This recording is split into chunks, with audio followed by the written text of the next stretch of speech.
kancamu, Tru. Getarane. Aku iki kenal karo kowe. Tru. Sapa, Tru? Kowe kok duwe kanca gleleng ngene? Mbuh aku ora ngerti. Aku iki ora ngerti. Aku kono tepung ro kowe. Kowe iki senengane ngapusi senengane. Sapa? Nuwun sewu, kula niku bingung panjenengan kok nyebut kula Petruk ngoten niku. Panjenengan kenal kali kula lho. Oh lah dalah. Ora kenal sebab piye kowe tau urip bareng karo aku. Engko gek kowe iki ya buta terus. Ngaku wae, mulane wingi pitik kuthuk kudu modar kuwi kok cokoti ya ora. Ora. Oh kan kamu buta-buta kaya ngono. Medeni truk ora. Iki lho ana buta teko truk. Nganggo kopiah.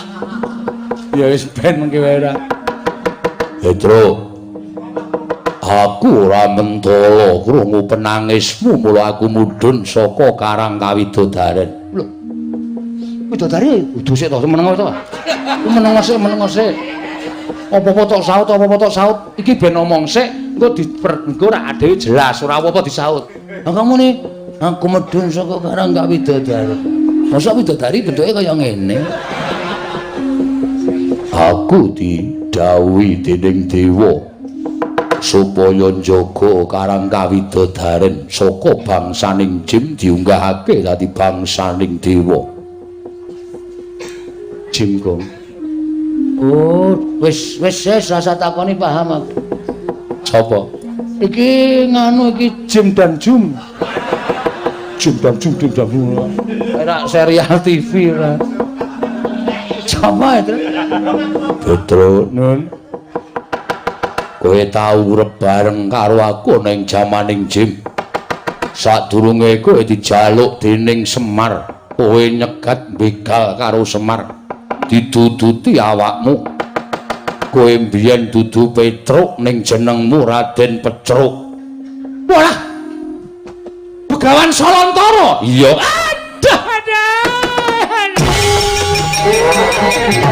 Matur nuwun, Pak.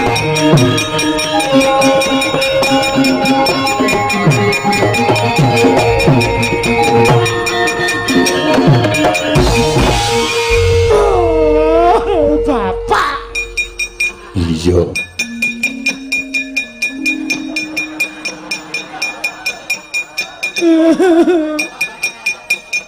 Ceruk. Ngopo? Jare jenengmu dudu Petruk. Sapa? Raden Pecruk. Kok iso dadi Petruk? Oh, dibenerke karo Bapak Semar. Lah terus kuwi sapa itu? Kowe tak critani ya gong aja lara ati, ha. Aku iki jane dudu bapak anake Semar, aku anak bapake Bapak Sambungan. Wah, mula pedote kok endi?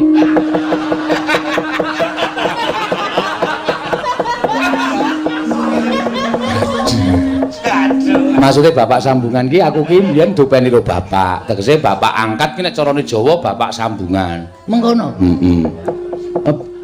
Iki bapakku asli. Masa? Heeh. Bapakku asli mbiyen bangsaning jin, saiki dadi dewa. Wah, bajigur iki. Kowe anak dewa kowe. Heeh. Ya nyun ngapura, Gong. Lah terus aku, kowe iki mung saka ayang-ayangane Semar. Bapakmu ya ora ana, mbokmu ya ora ana, dumadi saka ayang-ayangane Semar. Sing nyipta mbiyen ya Iwang Pikulun Spada Wenang utawa Iwang Pikulun Asih Prana. Oh, tepung aku nek Asih. Asih Prana. Marse apa Asih?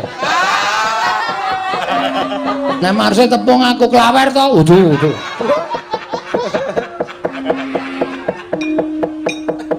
Bagong kowe aja lara ati apan aku bapakne Petruk. Aku Begawan Solontara.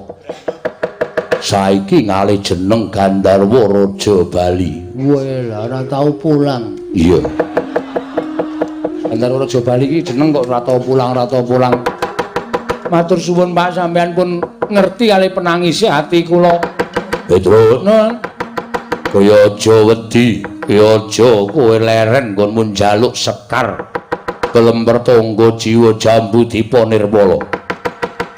Lan aja rumangsa kijenan ning kayangan ingkang sejatine gegayuhane bapakmu mau becik ya mung Iwang Pikulun Jatimurti sing kesasapan tumindak sing ora prayoga. Warana tarlen saking liyep layaping aluyung pindha pesating sumbana sumasa ping rasa jati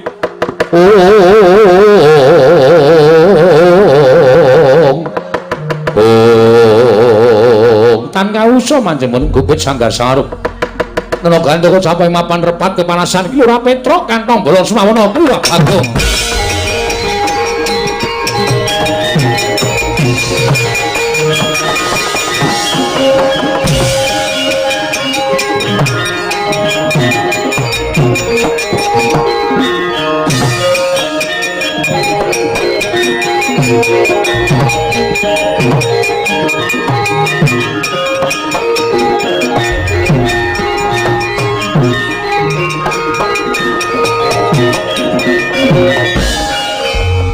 Aku wis metu nang repat kepanasan kok kowe jek keri ning Suralaya kok. Ngopo? Tak gawe rame sisan. Lho.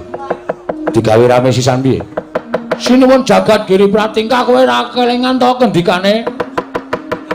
Nek nganti kembang pelemper tangga jiwa karo kembang Jambu Dipa Nirmala kuwi diwenehke karo Petruk, mengko dianggep Pukulun Hyang Jagat Girinata kuwi piyai sing ora adil, dewa sing ora adil. Kanthi aku menggaris ngandhapi kata-katane Sinan anu Pukulun Bathara Guru kuwi aku curiga. Apa? Curiga. Curiga ya apa? Kuwi lho, ora percaya kuwi lho. Cubriya. Nah, aku Cubriya. Hyang Pikulun Jatimurti, Hyang Pikulun Bathara Guru mesti ora arep menehke kembang sing tok jaluk. Ning kowe tekan repat kepanasan iki mesti mung arep diapusi arep diwenehi keterangan sing janjane Sekar utawa Sekar pelemper tangga jiwa, Sekar Jambu Dipa Nirmala kuwi ora bakal didonke ning Karang Kadempel. Aku metu nganti digotong karo Yama Dipati ya, Tru. Apa sok? Iya. Belang mergo do ketoke do wedi kabeh aku ngamuk ning kayangan. Bathara Guru lak unek-unekke. Lho. Kowe ora disotke. Wes ora mandi. Aku kok disotke. Sing jeneng go nangker tak uyuhe dumite mlayu kok.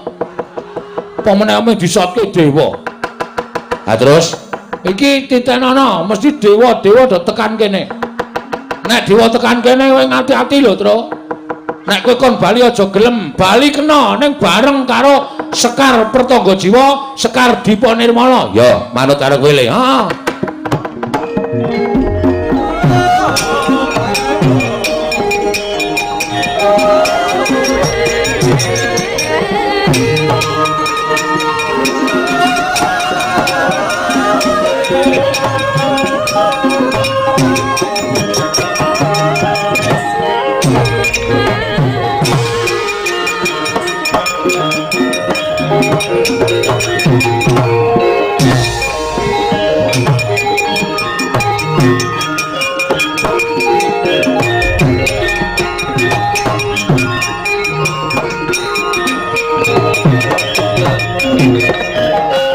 Nututi lamun katututan lamun mangsa prawira diktaya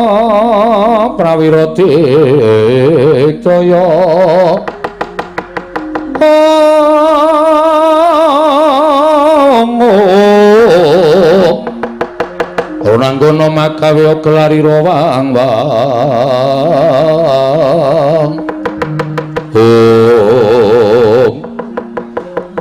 bener kandamu Igong. Ah kandhane kok sing iso ngapusi jebul raming menungsa, dewa ya sok ngapusi. Ha iya. Ngati-ati lho, Tru. Rasa kuwatir kok, aku wis disebul bun-bunanku ping 3 karo bapak. Jare bapak aku digdaya, tak jajali nek mungsuh dewa iki menang apa kalah. Ngati-ati. Heeh. Malah kowe wae sing ndelik. Ngapa? Urung disebul to. Nadyan ora disebul dening bapak, cobane aku nek mungsuh dewa, Tru. Menang apa kalah kira-kira? Ketoke kalah. Apa? Aku ora disebul kok. Ora ana masalah. Men kalah ya men. Ya wis diantepi ya diantepi. Bakti kula kunjuk pukulun Sang Hyang Bathara Indra. Ya piturut tampa pangestu Tampanana. Nggih, sangat anggen kawula dadosaken jimat. Pulundra Brahma bakti kula kunjuk ya piturut tampa pangestu Tampanana. Kula pundi? Sing mburi sapa to? Bathara Brahma. Wah, iki sing seneng sok nang radio. Lho. Sapa? Brahma Kumbara? Udu Brahma Karak. Wis kuno banget kok aja ditokke to. Wis do lali kuwi iki. Kuwi jaman cilik-cilikan kuwi Brahma Kumbara kuwi ora. Heeh ya. Pukulan Bathara Indra bekti kula kunjuk. Ya Bagong tak tampa. Kowe mau tak gendong kok merucut. Sampeyan ning gendong meng angas-angas kok. Ora serius mula kula kula obah wae tiba terus mlebu melih teng Suralaya. Iya. Nggih. Terus dibopong karo Kakang Pukulun Bathara Yamadipati. Ah nek nika lha nyikep tenanan nganti rasa ambegan aku. Nganti tekan riki niki Bathara Brahma bekti kula kunjuk. Ya Bagong tak tampa. Pangestu ulun Tampanana. Nun niki sangat anggen kawula dadosaken jimat. Saya terus tak golek banyu. Lah ngopo? Kae Brahma wae dewaning geni nek ora disiram engko ndak. Ora murup genine ade cilaka. Rasa.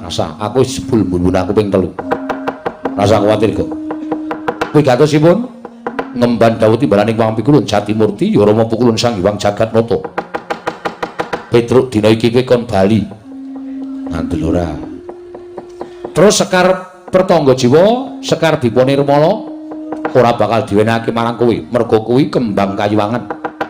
Ora sadengah titah iso mboyong wujuding kembang kemapan ana ing kayuwangan. Mangriyen to, bapak niku ya dewa. Ya wong bapak niku wujude titah. Ngoten. Dadi nek bapak nyuwun Sekar Pertangga Jiwa, Sekar Jambu Dipanirmala niku wis sak trepe wong bapak niku ya panjalmaning Jawata. Ngoten. Kok ora dikeparengake? Kok Hyang Pikulun Bathara Guru ngendika nek ora saben titah iso mboyong Sekar Dipanirmala lan Pertangga Jiwa. Niku ateges Hyang Pikulun Bathara Guru wis nyebratke bapak minangka dadi ganeping Jawata. Monggo nika titih Sang Hyang Bathara Ismaya. Pripun kula nyuwun keterangan. Nek kula entuk keterangan sing gumathok ora apa-apa kula bali, kula tak matur kersane bapak. Ning nek mengke bapak nesu, dadi manik moyo wis ora nganggep aku kakangne. Petruk ora usah melu-melu. Aku tak munggah ning kayangan. Sapa sing wani karo bapak? Ayo. Wang Sulandra. Apa sing domongke Petruk iki betul? Iki mumpung aku karo Petruk isih gedhe palimarmane. Ora ngamuk ning kayangan. Nek nganti aku karo Petruk ngamuk, upama aku kalah, aku medhun ning omah, ning Karang Kadempel. Pak, aku diajar karo Bathara Indra, karo Bathara Brahma. Nek bapak nesu piye? Blogegku gegek sadulita. Lit. Mel. Indra karo Brahma kok ngajar anakku tersayang. Kepengen ora suwe le dadi dewa, munggah ning Sulendra Bawana, munggah ning swarga Dahana, ngubal-ubal entut mudhar. Ngontute bapak iki, aku wingi dintute 4 sasi opname. Petro? Ayo sembrono ora. Wose gelem bali apa ora? Nek kula pulun wangsul ben awamu. Yen mboten pulun wangsul, mapano tak cemplungke kawah condro di muka. Waduh. Gong, cemplungke kawah condro di muka. Ora apa-apa lho ngadus wae awake dhewe. Kawah condro di muka ki apa? Kolam to. Wus. Kawah condro di muka ki geni utawa neraka sing nggo ngukum wong sing tumindak angkara. Isine geni tok, kuwi nggo nyiksa wong. Aja. Ya mulih. Lho kok aja mulih to? Wis wajib tak paneni kok mulih. Rasa wedi to. Kawah condro di muka dicemplungi wong ora salah karo awak kaya awake dhewe iki genine adem. Sing ngono sapa? Aku ngono. Lah nyoto apa ora? Lah mbah aku meng ngarang kok iki. Kowe iki ngawur senengane ra. Oh mboten purun wangsul. Yen ngono kowe wani karo Bathara Indra. Estunipun kula mboten wantun. Ning gandeng panjenengan meksa kali kula nggih nyuwun pangapunten Petruk. Isih gedhe palimur mulun kelawan jeneng kita. Ayo bali. Bali apa ora? wangsul kula nek nganti didukani bapak kula isin. Kula wirang. Mula nyuwun sewu kula mboten ajeng wangsul. Yen kowe ora bali tok sewani karo para Jawata. Nyuwun sewu mboten ajeng wantun. Kula mengke pengen boyong Sekar Prampertangga Jiwa, Sekar Jambu Dipa Nirmala. Niku tok nggo saat bapak li ajeng bangun Karang Kadempel kok pukulun.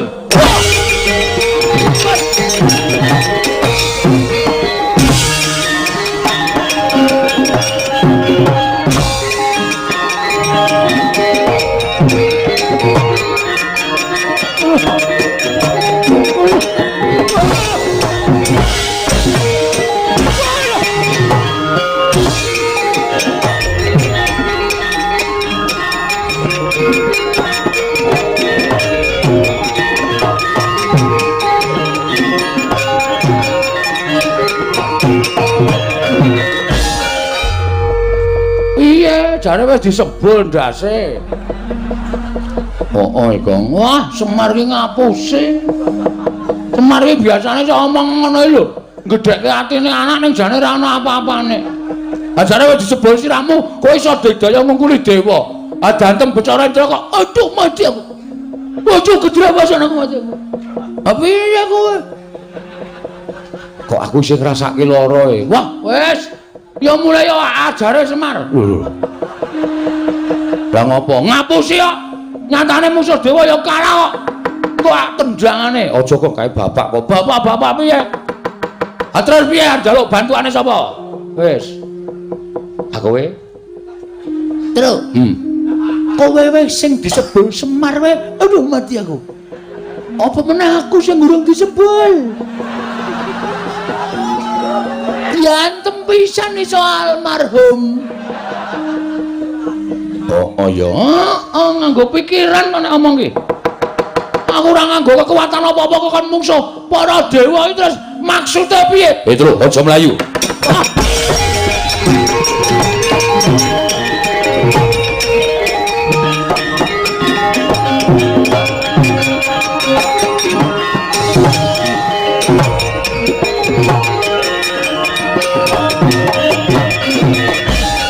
Adine arep melu-melu. Kowe arep ngewangi karo kakangmu, iya. Arep ngewangi karo kakangmu. Ayo wani karo Bathara Brahma. Aku nyipta geni kobong sawakmu mati nang kene kowe. Ayo. Sing apa meneng wae kowe. Trawat tratapan aku wae. Ayo wani kowe. Yen pancen wani karo Bathara Brahma, yen perlu krubutan wong loro ora bakal tak tinggal loncat. Lah kok ya kaningaya temen lho ya uripku. Mati nang kene kok. Buri kae jurang jero banget. Arep mlayu karo aku nanti. Kowe ngapain nangis iki? Mati karo aku tenan le. Ketemu Bathara Brahma kuwi nek nganti nyipta geni kowe karo aku kobong. Melayu matamu Buri iki lho jurang iki lho. Repat kepanasan ki dhuwur gunung, dhuwur banget iki jurang arep mlayu nang ndi?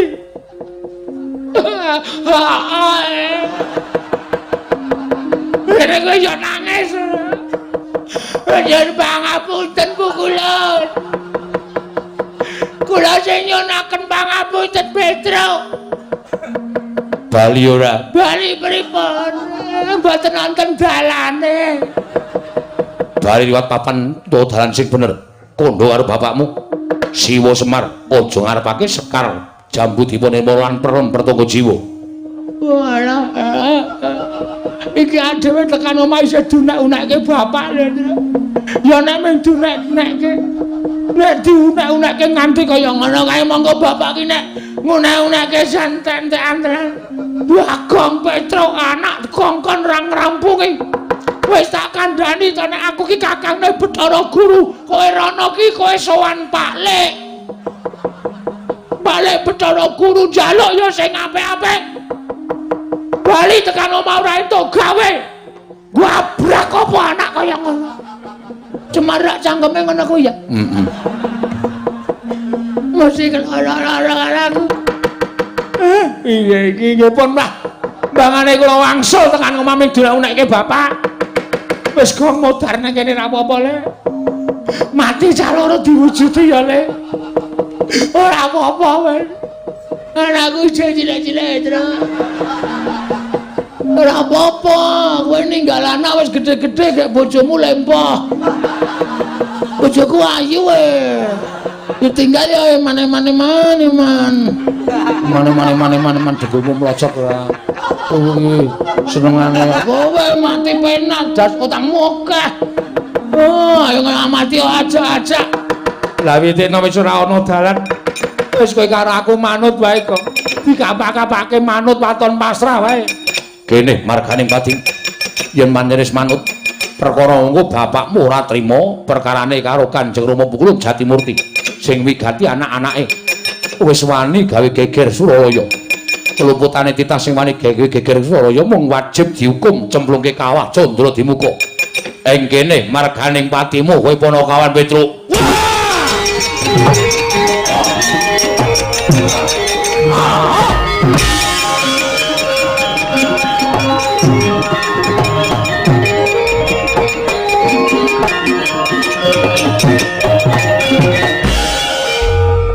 Sapa Gong?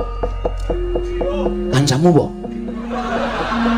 Kaya kancaku sing parkir nang Imogiri kae, Tru. Rambutnya ya rewo-rewo ngono kae. Ning kok gereng ya, Gong? Hah? Kok gereng ya? Buta kae le, hah? Buta. Lho sapa ya, Tru? Monggo pukulan Bathara Kala. Engko nek pukulan Bathara Kala kae mung duwe pamrih kae mesti. Ngewangi kowe engko nek dewane kalah kabeh, Petruk, Bagong, aku luwe. Kowe dadi panganku, modar mati meneh. Piye to iki kok ora ketoke ra penak terus to, Gong? Kowe iki lek gawe sanggit piye, Truk? Awake dhewe kok ngrekoso terus ki piye to? Wis dasar dadak. Piye-piye kalah cacak menang cacak buta kae tututi takoni sapa kok. Yo.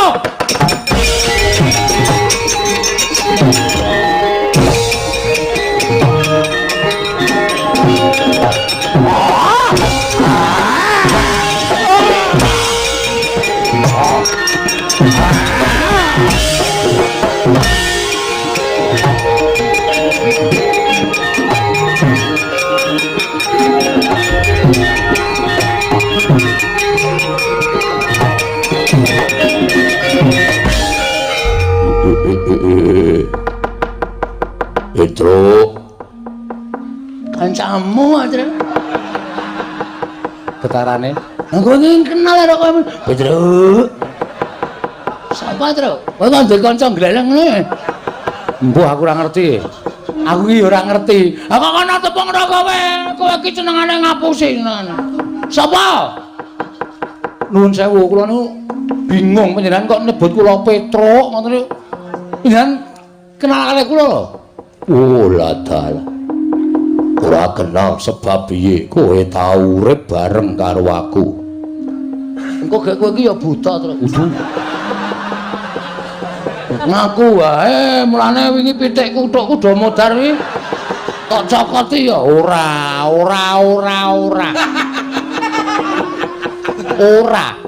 Oh kan samu buta-buta kaya ngono. Medeni truk ora. Iki lho ana buta teko truk.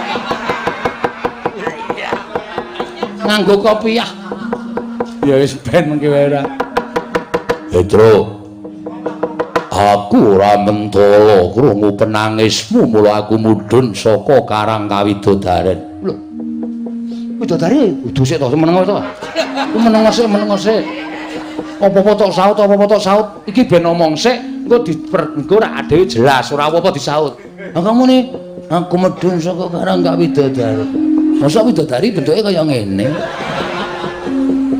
Aku didhawuhi dening dewa supaya njaga Karang Kawidodaren saka bangsaning jin diunggahake dadi bangsaning dewa.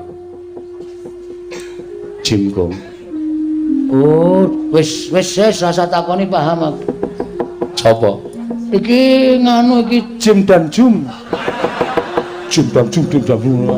Ora serial TV ora. Sapa itu? Petro nun. Kowe tau urip bareng karo aku ning jamaning Jim. Sadurunge kowe dijaluk dening Semar, kowe nyegat begal karo Semar. Diduduti awakmu. Kowe biyen dudu Petruk ning jenengmu Raden Pecruk. Walah. Begawan Solontara. Iya. Aduh. Nuwun, Pak.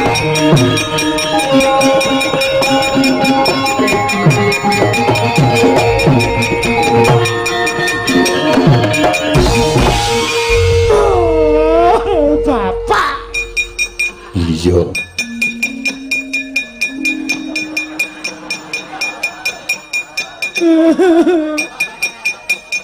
Ceruk. Ngopo? Jare jenengmu dudu Petruk. Sapa? Raden Pecruk. Kok iso dadi Petruk? Oh, dibenerke karo Bapak Semar. Lah terus kuwi sapa itu? Kowe tak critani ya gong aja lara ati, ha. Aku iki jane dudu bapak anake Semar, aku anak bapake bapak sambungan. Wo, ngono pedote kok endi?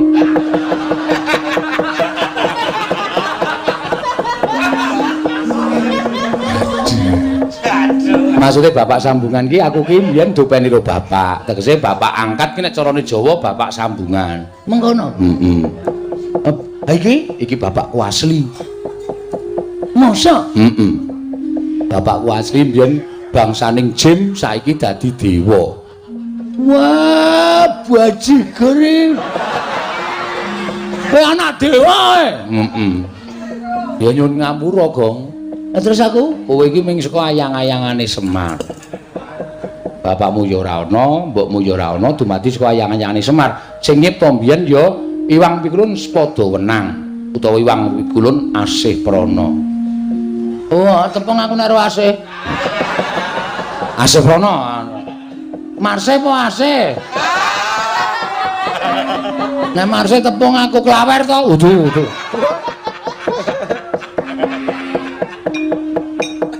Bagong kowe aja lara ati apan aku bapakne Petruk, aku Begawan Solontara.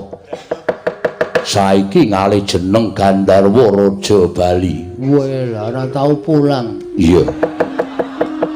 Gandarwa Raja Bali iki jeneng kok ora tau pulang. Matur suwun Pak, sampean pun ngerti kali penangise ati kula. Petruk, kaya aja wedi, kaya aja kowe leren nggonmu njaluk sekar. Kelemper tangga jiwa jambu dipa nirmala. Lan aja rumangsa kijenan ning kayangan. Ingkang sejatine gegayuhane bapakmu mau becik ya mung Iwang Pikulun Jatimurti sing kesasapan tumindak sing ora prayoga. Yen ana dewa sing arep gendak sikara karo tak singkirke aja melu-melu.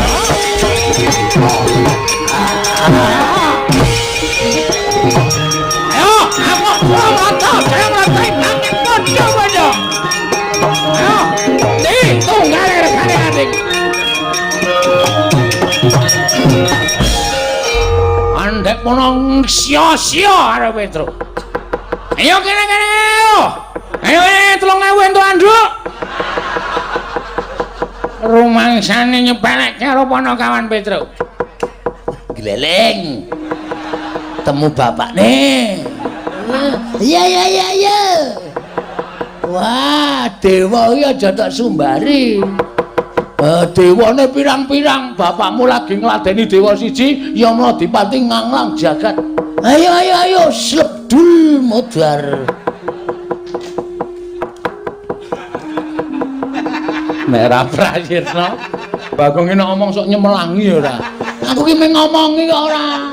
Ora medeni ya ora, mek ngomongi. Heeh. Mek ngomongi. Wong urip nang donya iki dibajeke omong kosong.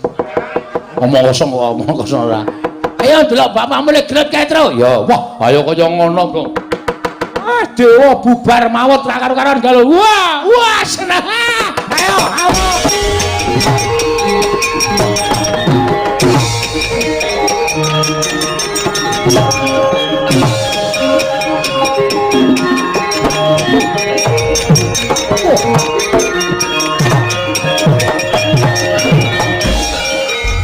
Gandharwa Raja Bali Salantara inggih pukulun kula ingkang abdi ngamuk punggung Suratantaha Nirbaya Nirwikara sinten tiyangipun nggih boten ngertos bilih Petruk inggih Petruk menika anak kula namung dipun mong dening Semar Badranaya sinten ingkang badhe kendhak sikara dhateng anak kula boten mentara nyumurupi penangisipun anak kula kita ngewangi atmaja kita bakal gedhe walate sarta kita bakal ulun katutake dosane nyuwun pangapunten menawi kula wantun kalian panjenengan.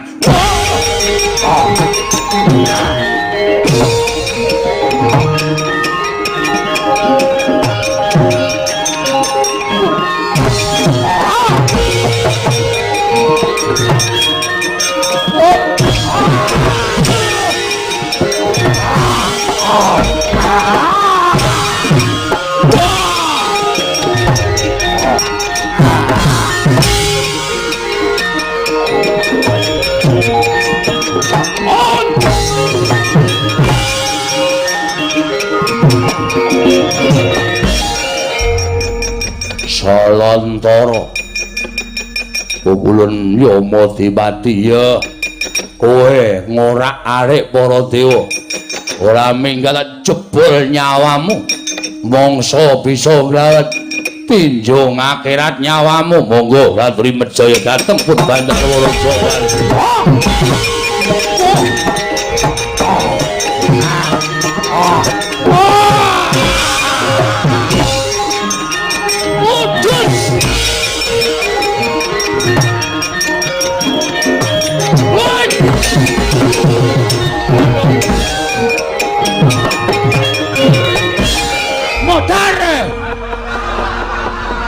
Gong. Kowe iki piye to? Kok iso? Tok jupuk nyawane, lak pejet kala menjinge. Lah sebabe bapakmu dijabuk nyawane to? Apa nglekar kaya apa? Ning wis iso tangi meneh. Oh ya syukur. Ya Madipati iki piye iki? Nyawane nendi? Aku ora weruh. Ngene nganti ora ana kowe dukani Wang Pilun Bathara Guru. Mati tenan mengedhak-edhak iki. Aku ya ora iso njabut nyawa kok gek mengedhak-edhak. Ayo wong tok tak jambak tak pejet kala menjinge kan. Ngrek mudar. Ayo lah. Urip kok. Anget tak, Truk?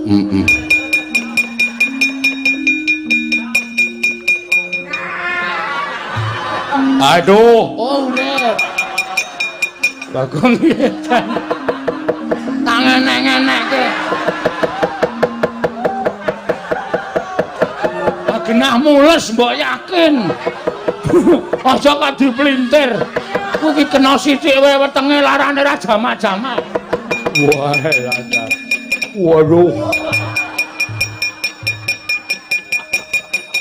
Bagong wong edan.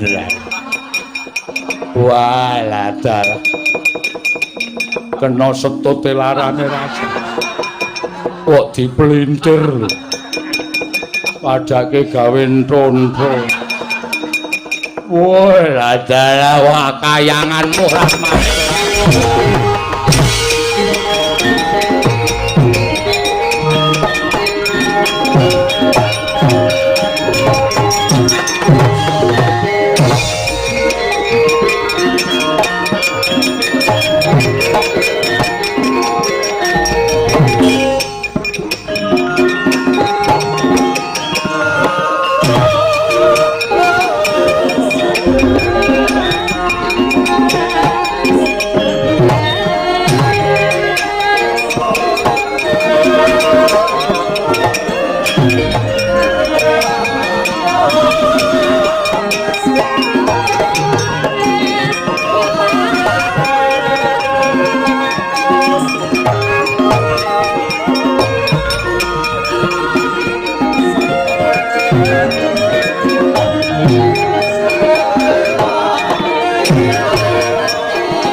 Putra Pandhawa tata Gati Wisraya Indriyaksa sara maruta pawana bana margana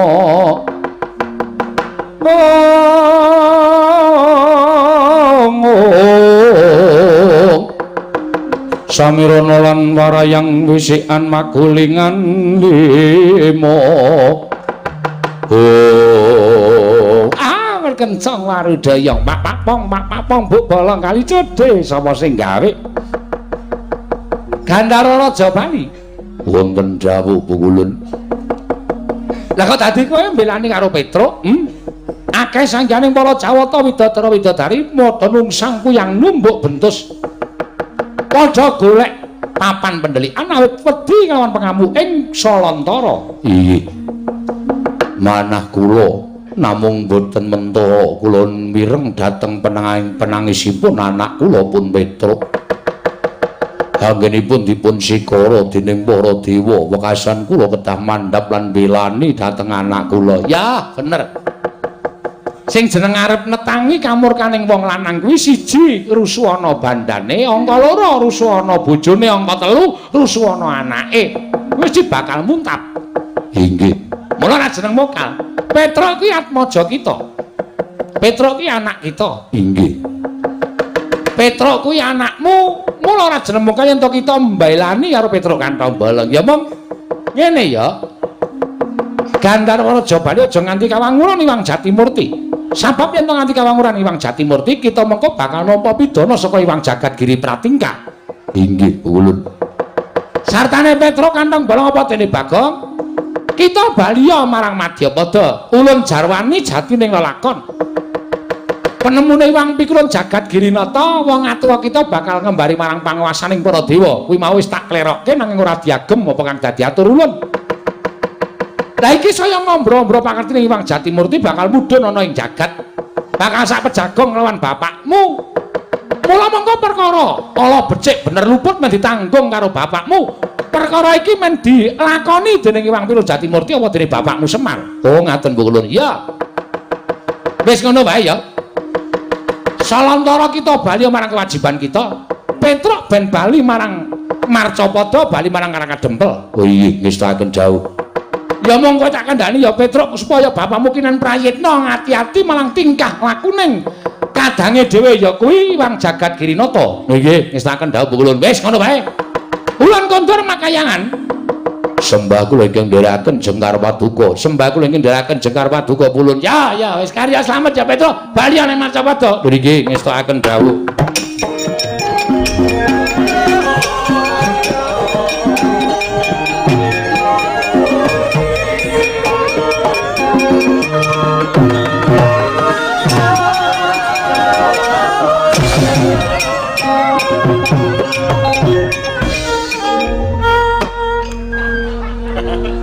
kita ki nek ora gawe geger ngawal ah.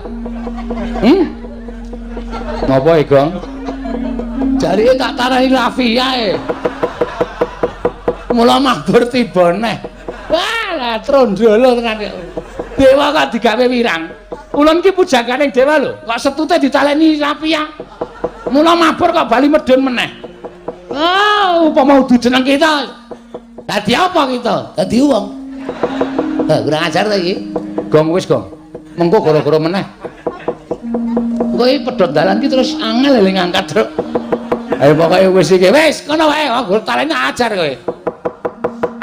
Ngono ya, njaluk ngapura iki mergo pakak. Ayo tangane arep ngapa kowe. Wis to Gondara rampung-rampung. Wis ngene ora madhep rene ora rampung-rampung perkara.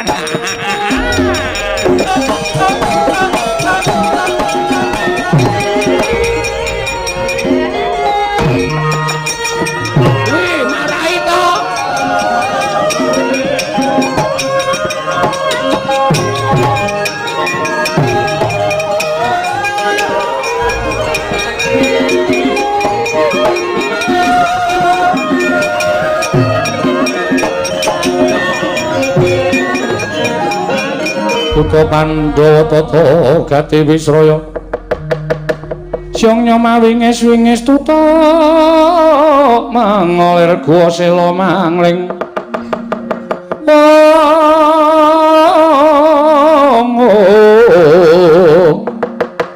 Tutu mengolir gua sela mangleng. Oh, Petro. Dalem, Pak. Bagong. Dalem, Pak. Wis bapakku. Malah mengaku kok. Ya ora apa-apa, Petro. Wis kowe bali kandha karo Semar. Apa sing dingendikake dening Wang Pikul Narada, aku tak bali marang kewajibanku mundak didukani Wang Pikul Jatimurti.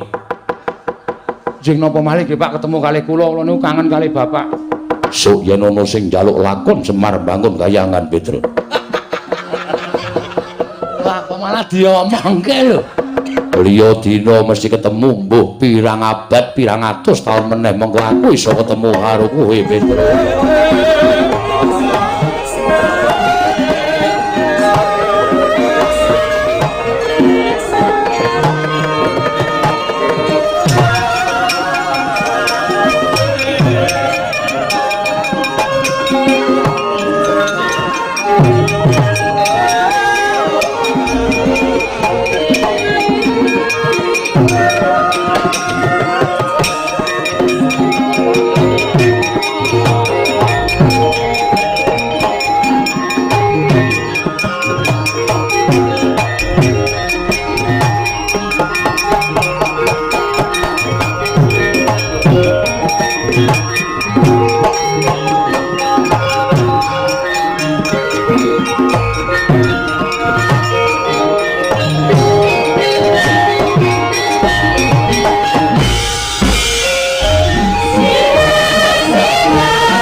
Sinongwati jagat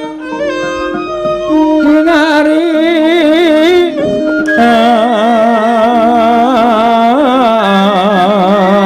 among mbak lumembak ombak ing samudra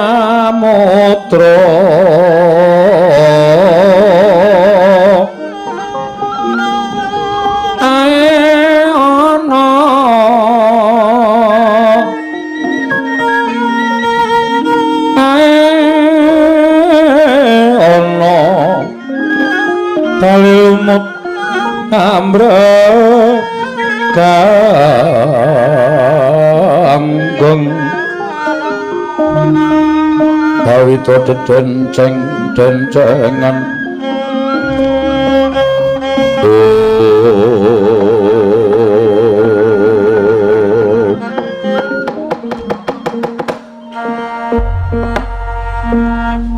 Nyuwun agung mugi ngayomana marang praja Ngamarta saisinipun Koko Prabu sawetawis lenggah wonten ing praja Ngamarta rayi paduka ngaturaken pasegan panakrami Koko Prabu. Yai sampun kula tamya karya bombong raos sing manahipun ing Ngaraka Indrawati atur udyastawanipun ing Ngaraka Kewala kula aturi nampi kula pundhingga jimat dayanana ing kasantosan Koko Prabu. Kresna kakangku, aku ngaturake basaku katura. Werkudara tak tampa. Ora liwat pangestunipun Kakang Tampanana Sena. Yo tak gegem dadiake jimat. Koko Prabu katuturan pinarak ingkang langkung sekeca. Ya Arjuna kaya wis ora penak. Praptanipun Kakang ing Praja Ngamarta Dimas kadangipun Kakang Yai Madukara. Koko Prabu sembah bekti kula kunjuk. Koko Prabu sembah bekti kula kunjuk. Yai kembar ndak tampa.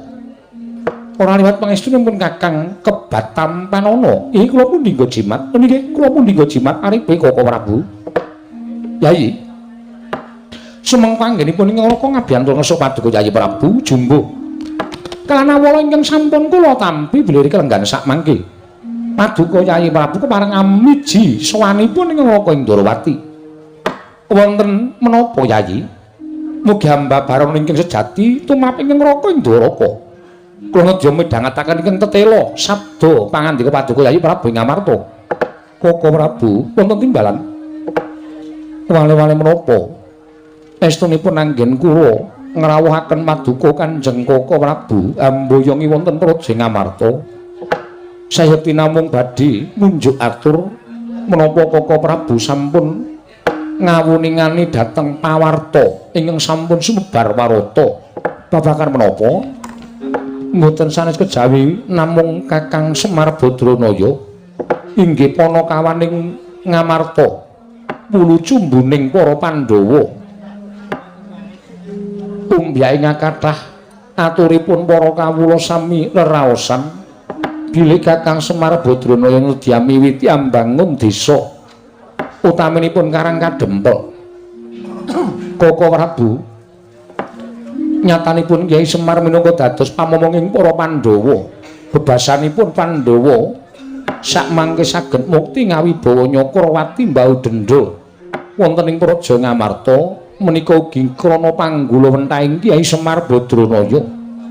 Menawi ngantos Kakang Semar darbi gegayuhan ingkang kados mekaten mongko para Pandhawa semunipun muta tuli ing kawontenanipun Kyai Semar mangke doh nyono cerak nyono kathah ingkang sami mestani Pandhawa sakmangke boten nedya males dhateng dharma bektinipun Kakang Nayantaka Koko Prabu.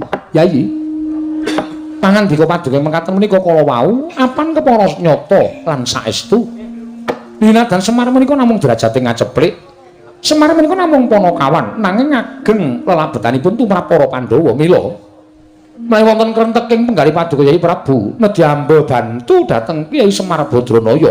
Kula sanget sarujuk miwah rumajeng dhateng kersa Paduka Kyai Prabu Darma Kusuma. Kresna kakangku. Werkudara piye? Ngendikaning barep mau pancen wis arembug karo Adi Munjodipati. Lan aku wis maturake akeh lawan barep kakangku. Ya senadyan dina samengko Pandhawa wis mukti ngawibawa minangka dadi satriyaning Praja Ngamarta. Nanging aku matur lawan barep kakangku tak jaluk aja nganti lali marang labuhaning Semar. Aja nganti lali marang apa sing wis ditindakake dening Depol ya Semar Badranaya. Bebasan ibarate sikil dienggo sirah, sirah dienggo sikil, kabeh dilakoni kanggo kamulyaning Pandhawa. Monggo Semar ora nate darbi milik apa-apa. Semar ora daluk leliru apa wae tumrap barep kakangku. Mula wis jamak lumrah yen to Semar duwe gawe, Pandhawa ora bakal keri. Pandhawa nedya sabiyantu lawan Semar. Mula rawe Kresna kakangku negara Ngamarta.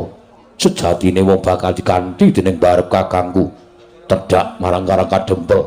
Nanjihke marang kanane Semar.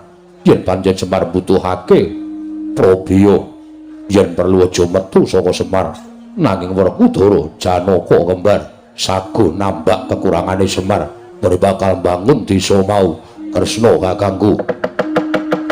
Kresna sinayang manggulung mintonaken Dewi Kramanira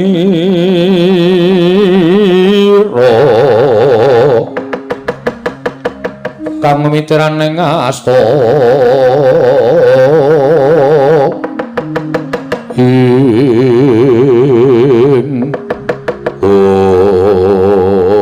Yayi menapa aturipun Werkudara menika kala wau jumbuh kan penggalih Paduka apan boten klentu Kaka Prabu. Inggih aturipun Werkudara menika kala wau amakli dhateng aturipun ingkang rayi Ngamarta. Menawi tetela mekaten benjang ngentosi menapa sak menika ngentosi menapa monggo dinten samangke dipun gelak lampahipun prapting Karang Kadempel. Monggo Kaka Prabu kula kantun nderek Werkudara Jokeri. Ya aku nderek Kresna kakangku.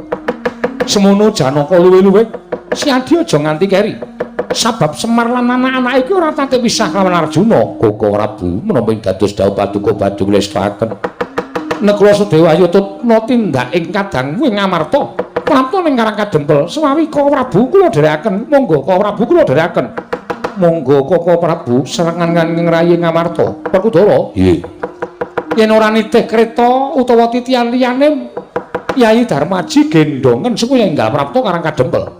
Kresna kakangku. Pun Kakang Kak liwat Dirgantara sinambine tibriksa marang kanane negara Ngamarta. Ya ayo barep kakangku. Werkudara adiku cabagus ayo Yayi prapting Karang Kadempel Dimas.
Kresna sinayeng manglung mintonaken Dewi Ramanira kanggo miter kang mitiraning astaneng asta ndadosaken kagat raos sing manahipun ingkang wayah pukulun teka menika Iwang Pikulun Jatimurti ingkang nganglang jagat iya Kresna ulun ingkang nganglang dawana kula ngaturaken sembah pangabekti kula kunjuk pukulun iya ulun tampa karya bombong tias ulun ora liwat pangestu ulun nampanana kula pun dinggo jimat paribeh dayanana ing kasantosan mengko suraos kados pundi jagat mboten gonjang ganjing teka paduka pukulun nganglang dawana sepisan netepi marang kewajibaning nalindraning para Jawata ingkang kudu tansah dipriksa marang mubah musik ing jagat nggih. Dene angka 2. Nggo nulun ninggal Suralaya sayekti bakal tumuju ning Karangkadempel. Lho. Tumuju wonten ing Karangkadempel. Iya, pancen mengkono. Kepasang Yogya katuju ing ngene pulun. Lampahipun ing wayah menika ugi badhe tumuju dhateng Karangkadempel. Mbuktekaken dhateng Ombyai Ngakata ingkang sami nyebataken bilih Kyai Semar badhe mbangun desa. Kresna kula maring dawuh kita prapta Karangkadempel wigatine niat kula namung mbebantu dhateng bot repotipun Kyai Semar apa ingkang bakal kita lakoni mau apa tumrap kita wis bener lho liripun ngados pundi kula maring dawuh mekaten Kresna Pandhawa kuwi tanpa nata Ndarawati ora bakal bisa mukti kaya wektu dina iki semono uga Pandhawa tanpa Semar uga ora bakal kaya ngene kahananing para Pandhawa mula sejatine Pandhawa kuwi darbi kekuatan loro siji Nata Ndarawati loro Semar Badranaya mula Pandhawa tansah kalising ngrubeda kalising sambikala lan ora kena dikrenah dening sapa wae jalaran Pandhawa tansah sumandhing kelawan Sang Hyang Suman lan Kakang Bathara Ismaya nanging wektu dina iki saka pitunganing panjenengan ulun lha kok saya malang kadhak tingkah polaing Kakang Ismaya ngasorake marang Sang Hyang Bathara Wisnu ketitik bola bali Kyai Semar ya Kakang Ismaya duwe niat sarta duwe gegayuhan ingkang semune saka pitungan ulun bakal ngembari marang panguwasaning Bathara Guru apa to sababe ulun paring dawuh kaya mengkono sabab wis akeh ingkang padha dingerke blate dening Semar mboya nyembah marang ulun nanging kabeh padha sumuyut nungkul marang Semar Badranaya kanthi kaya mengkono nggone Semar bakal mbangun desa kuwi tumrap ulun saya manjila kekarepaning Kyai Semar nggone kepengin ngembari marang panguwasa ulun dene tumrap kita Kresna lamun kita kendelan wae ora budidaya supaya gagal Semar nggone mbangun desa sayekti kanthi cara mengkono Semar uga bakal ngasorake perbawaning Sang Hyang Bathara Wisnu ingkang anyalira marang kita Kresna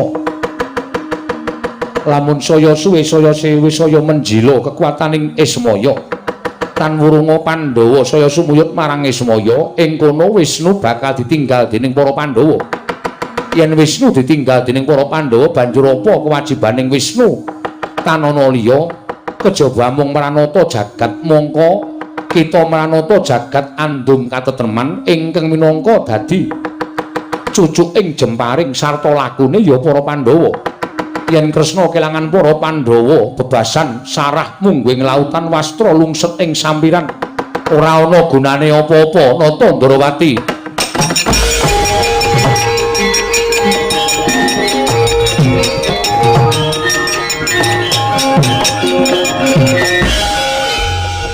jagat Dewa Bathara jagat Pangestungkara. Lah menawi ngaten lajeng tinarbuka manah kula.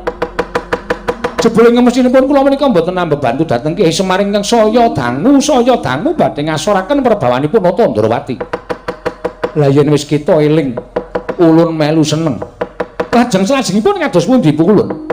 Ulun ora bakal sak jarwa kelawan jeneng kita. Ayo. Ndak kanthi ewang-ewang ngono. Eyangmu ing Suralaya njugarake Semar nggone bakal mbangun desa. Ulun bakal pinanggih kelawan Semar dene jeneng kita carane kepiye? Ulun percaya kita nalindra ingkang pinter mestine bisa ngulir budi, ngasah kadewasan kita pribadi Kresna.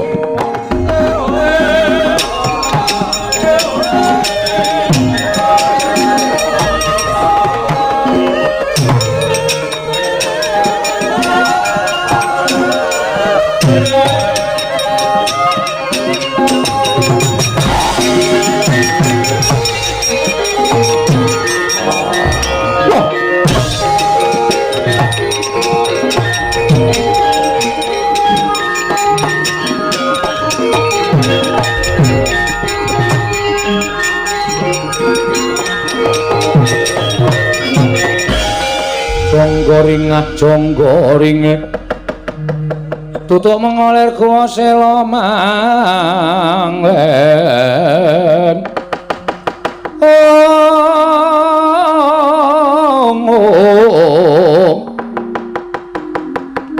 lir sartula wikri kita